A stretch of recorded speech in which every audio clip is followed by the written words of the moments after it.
छोट्या पडद्यावरील मालिकांमध्ये विविधांगी भूमिका साकारत घराघरात लोकप्रिय झालेली अभिनेत्री म्हणजेच शुभांगी गोखले सध्या त्या स्टार प्रवाहावरील प्रेमाची गोष्ट या मालिकेत झळकत आहे.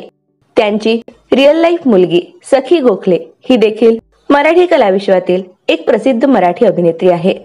तसेच तिचे पती म्हणजेच अभिनेत्री शुभांगी गोखले यांचा जावई हा देखील एक लोकप्रिय अभिनेता आहे.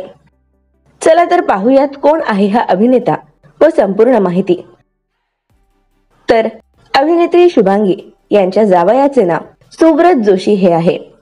दिल दोस्ती दुनियादारी या मालिकेत सखी व सुब्रतने एकत्र काम केलं होतं. याच मालिकेच्या सेटवर त्यांच्यात मैत्री झाली व पुढे या मैत्रीचे रूपांतर प्रेमात झालं. नंतर 11 एप्रिल 2019 रोजी घरच्यांच्या परवानगीने ते लग्नबंधनात अडकले. तर तुम्हाला अभिनेत्री शुभांगी गोखले यांचा अभिनय आवडतो का? हे आम्हाला कमेंट बॉक्समध्ये नक्की कळवा.